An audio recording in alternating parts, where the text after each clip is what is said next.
ইরাকে মার্কিন কোম্পানির তেলক্ষেত্রে ড্রোন হামলা, উৎপাদন বন্ধ।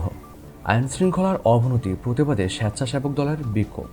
চট্টগ্রাম সহ 5 জেলায় 20 জুলাই পরিবহন ধর্মঘট। 2 বিভাগে ভারী বৃষ্টির আভাস। শুনছিলেন শিরোনাম, এবার বিস্তারিত। ইরাকে মার্কিন কোম্পানির তেলক্ষেত্রে ড্রোন হামলা, উৎপাদন বন্ধ। ইরাকে মার্কিন মালিকানাধীন কোম্পানির একটি তেলক্ষেত্রে ড্রোন হামলা হয়েছে। তেলক্ষেত্রটি দেশটির স্বায়ত্তশাসিত কুর্দিস্তান অঞ্চলের দুহক প্রদেশে অবস্থিত। মঙ্গলবারের এই হামলায় তেলক্ষেত্রের কার্যক্রম স্থগিত করতে বাধ্য হয়েছে ওই কোম্পানি। সংবাদ মাধ্যমের প্রতিবেদনে বলা হয়েছে, ইরাকের স্বায়ত্তশাসিত ওই অঞ্চলে জ্বালানি অবকাঠামো লক্ষ্য করে প্রায় হামলার ঘটনা ঘটছে। কুর্দিস্তানের আঞ্চলিক সরকার বলছে, দুহক প্রদেশের শারসাং তেলক্ষেত্রে ড্রোন হামলা হয়েছে। কুর্দিস্তান অঞ্চলের গুরুত্বপূর্ণ অর্থনৈতিক অবকাঠামো লক্ষ্য করে চালানো এই হামলাকে সন্ত্রাসী কর্মকাণ্ড বলে অভিহিত করেছে সরকার। এর আগে সোমবার প্রতিবেশী আরবিল প্রদেশের একটি বিমানবন্দরে একই ধরনের ড্রোন হামলার ঘটনা ঘটে। ওই বিমানবন্দরে মার্কিন সৈন্যরা অবস্থান করছেন। তেলক্ষেত্র পরিচালনাকারী মার্কিন কোম্পানিগুলোর এইচকেএন এনার্জি বলেছে, শারসাং তেলক্ষেত্রের একটি উৎপাদন স্থাপনায় স্থানীয় সময় মঙ্গলবার সকাল 7টার দিকে বিস্ফোরণের ঘটনা ঘটেছে। এক বিবৃতিতে মার্কিন এই কোম্পানি বলেছে, নিরাপত্তা নিশ্চিত না হওয়া পর্যন্ত ওই তেলক্ষেত্রের কার্যক্রম স্থগিত করা হয়েছে।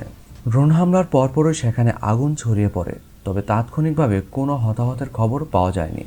এইচকেএন এনার্জি বলেছে, তেলক্ষেত্রের জরুরি পরিষেবা দলের সদস্যরা আগুন নিভিয়ে ফেলেছেন। গত কয়েক সপ্তাহে কুর্দিস্তানে ড্রোন ও রকেট হামলা বৃদ্ধি পেয়েছে। সংঘাতে বিধ্বস্ত ইরাকে প্রায়ই এই ধরনের হামলার ঘটনা ঘটে। সাধারণত যুক্তরাষ্ট্র ও তাদের মিত্র ইসরায়েল বিরোধী ইরান সমর্থিত গোষ্ঠীগুলো এসব হামলার সঙ্গে জড়িত। আইনশৃঙ্খলার অবনতি প্রতিবাদে স্বেচ্ছাসেবক দলের বিক্ষোভ। প্রশাসনের নির্লিপ্ততায় আইনশৃঙ্খলা পরিস্থিতির অবনতি ও ষড়যন্ত্রমূলকভাবে দেশকে অস্থিতিশীল করার চেষ্টার প্রতিবাদে সারা দেশে বিক্ষোভ মিছিল করেছে জাতীয়তাবাদী স্বেচ্ছাসেবক দল। গতকাল সন্ধ্যা 6:15টার দিকে রাজধানীর শাহবাগ মোড় অবরোধ করেছেন সংগঠনটির নেতাকর্মীরা। অবরোধের কারণে রাজধানীর গুরুত্বপূর্ণ এই মোড় দিয়ে যান চলাচল বন্ধ হয়ে যায়। প্রায় 15 মিনিট পর স্বেচ্ছাসেবক দলের নেতাকর্মীরা মোড় ছেড়ে গেলে যান চলাচল শুরু হয়। একই দাবিতে দেশের বিভিন্ন স্থানে এই কর্মসূচি পালন করা হয়।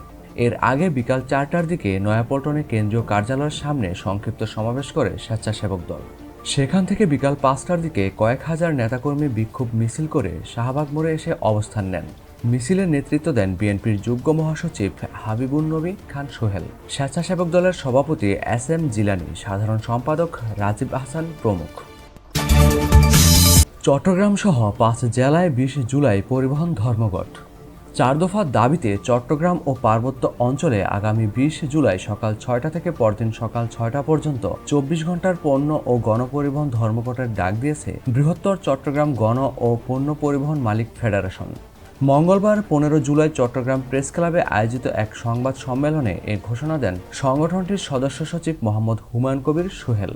সংবাদ সম্মেলনে জানানো হয়, চট্টগ্রাম মহানগর, কক্সবাজার এবং 3 পার্বত্য জেলা রাঙামাটি, খাগড়াছড়ি ও বান্দরবন সহ সব রুটে এই ধর্মঘট কার্যকর থাকবে।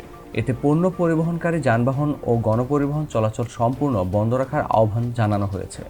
দাবিসমূহ: 2018 সালের সড়ক পরিবহন আইনের মালিক ও শ্রমিক স্বার্থবিরোধী সব ধারা সংশোধন, যানবাহনের ইকোনমিক লাইফ সংক্রান্ত প্রজ্ঞাপন স্থগিত, গাড়ির ফিটনেস সনদ বেসরকারি সংস্থার হাতে না দেওয়া, বাণিজ্যিক যানবাহনের অগ্রিম আয়কর পূর্বের ন্যায় বহাল রাখা।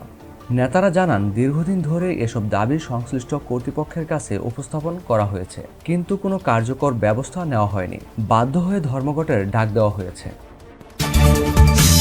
2 বিভাগে ভারী বৃষ্টির আভাস। দক্ষিণ পশ্চিম সক্রিয় মৌসুমী বায়ুর প্রভাবে রাজশাহী ও খুলনা বিভাগে ভারী থেকে অতি ভারী বৃষ্টির আশঙ্কা রয়েছে। একই সঙ্গে দেশের অভ্যন্তরীণ নদীবন্দরগুলোকে 1 নম্বর সতর্ক সংকেত দেখাতে বলেছে আবহাওয়া অধিদপ্তর। মঙ্গলবার আবহাওয়া অধিদপ্তর এক বিশেষ সতর্কবার্তায় জানায়, বুধবার 16 জুলাই সকাল 9টা থেকে পরবর্তী 24 ঘন্টায় রাজশাহী ও খুলনা বিভাগের বিভিন্ন স্থানে ভারী থেকে অতি ভারী বর্ষণ হতে পারে।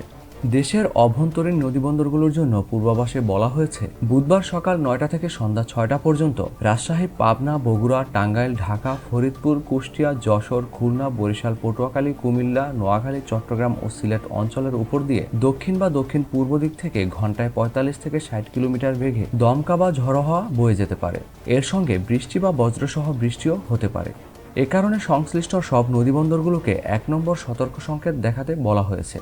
আবহাওয়াবিদ আবুল কালাম মল্লিক বলেন, গাঙ্গেয় পশ্চিমবঙ্গ ও বাংলাদেশের দক্ষিণ পশ্চিম উপকূল এলাকায় সৃষ্ট স্থল নিম্নচাপটি দুর্বল হয়ে সুস্পষ্ট লঘুচাপ আকারে ভারতের ঝাড়খণ্ড ও তৎসংলগ্ন এলাকায় অবস্থান করছে।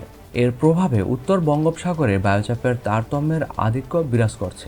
সে কারণে উত্তর বঙ্গোপসাগর, বাংলাদেশের উপকূলীয় এলাকা ও সমুদ্র বন্দরগুলোর উপর দিয়ে দমকা বা ঝোড়ো হাওয়া বয়ে যেতে পারে।